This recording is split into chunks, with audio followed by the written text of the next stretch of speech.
السلام علیکم ورحمۃ اللہ وبرکاتہ۔ محترم سامعین، آج کے ٹاپک میں ایک شرعی مسئلے کی وضاحت کرنا مقصود ہے۔ وہ شرعی مسئلہ یہ ہے، کسی کے اوپر لعنت کرنا جائز ہے یا نہیں، کسی شخص کے اوپر یا کسی جانور پر یا کسی بھی چیز پر لعنت کرنا جائز ہے یا نہیں، اس بارے تھوڑی سی گفتگو آپ حضرات کے سامنے عرض کر دی جاتی ہے۔ سب سے پہلے میں حدیث کا مفہوم بیان کرتا ہوں کہ نبی علیہ الصلاۃ والسلام نے فرمایا،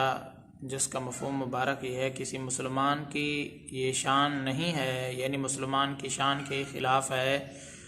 کہ وہ کسی کے اوپر طعنے کسے اور کسی کو لعنت کرتا پھرے، تو یہ مسلمان کی شان کے ہی بالکل خلاف ہے۔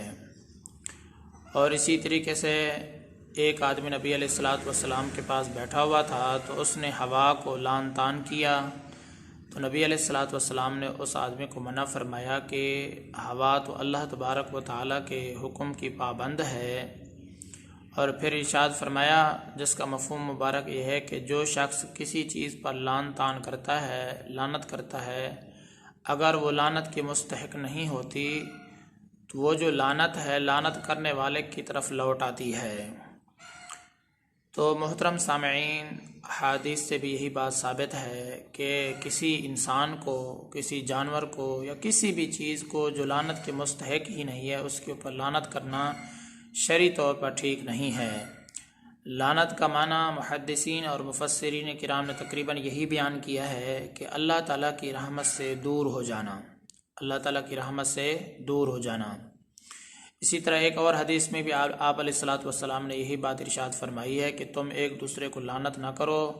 نہ تو اللہ کی لعنت کے ساتھ ایک دوسرے کو لعن طعن کرو، اور نہ ہی اللہ کے غضب کے ساتھ، اور نہ ہی جہنم کے ساتھ۔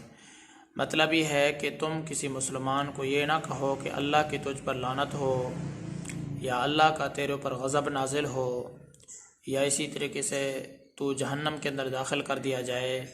اس قسم کے جو الفاظ ہیں، حدیث پاک کے اندر یہ منع کیا گیا ہے کہ ایک مسلمان دوسرے مسلمان کو اس قسم کے الفاظ نہ کہے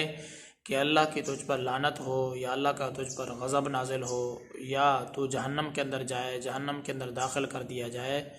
تو اس قسم کے الفاظ کہنا شرعی طور پر ٹھیک نہیں ہے۔ محترم سامعین، جب آپ نے یہ ساری باتیں حدیث کی روشنی میں یہ باتیں سن لی ہیں، تو اب دیکھو لوگوں کا یہ طریقہ ہو گیا ہے، جہالت کا عروج ہے، علم کی بہت زیادہ کمی ہے،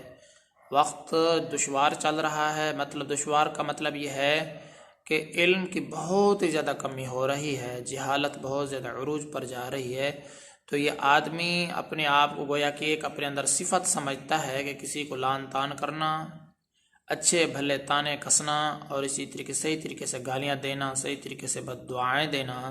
تو یہ انسان اپنے اندر ایک گویا کہ آج کل کے جو لوگ ہیں وہ صفت سمجھنے لگ گئے ہیں، جب بھی کسی سے بات کریں گے تو پہلے اس کو بد دعا دیں گے، پھر بات کریں گے۔ جانور ہے تو تھوڑی سی بات پر اس جانور کو بھی جو ہے نا طعنے کسیں گے اور لعن طعن کریں گے۔ الغرض آج کل کے جو انسان ہیں ان سے کوئی چیز بھی نہیں چوکتی ہے جس پر وہ لعنت نہ بھیجتے ہوں۔ تو نبی علیہ الصلاۃ والسلام نے فرمایا، نہ تو کسی پر لعنت بھیجو، اور نہ کسی کو یہ بد دعا دو کہ اللہ کا تجھ پر غضب نازل ہو، اور نہ ہی کسی کو یہ بد دعا دو کہ تم جہنم کے اندر جاؤ۔ اس قسم کے الفاظ سے انسان کو پرہیز کرنا چاہیے، حتیٰ کہ اتنا تک بھی فرمایا کہ جو آدمی لعنت کا مستحق ہی نہیں ہے، اگر تم اس کو لعنت بھیج رہے ہو تو وہ لعنت تمہاری طرف واپس لوٹ آئے گی۔ تو محترم سامعین، آج سے ہم اس بات کا عہد کرتے ہیں کہ جب بھی کسی سے گفتگو کریں گے تو پیار اور محبت اور اخلاق کے ساتھ، چہرے کو تھوڑا سا مسکرا کے، تبسم کے ساتھ اس کے ساتھ گفتگو کریں گے، بجائے بد دعا دینے کے اس کو ہم دعا دیں گے۔ ایک دوسرے کو دعا دینے کی کوشش کریں، اپنے آپ کو بد دعا سے، لعن طعن سے، غضب سے، جہنم کی دھمکیوں سے اپنے آپ کو بچائیں۔ اللہ تبارک و تعالیٰ سے دعا ہے، اللہ تعالیٰ ہم سب مسلمانوں کو صحیح طریقے سے صراط مستقیم پر چلائے، سیدھے راستے پر چلائے، ایک دوسرے سے بد دعائیں اور لعن طعن اور طعنہ زنی سے اللہ تعالی ہم سب کی حفاظت فرمائے۔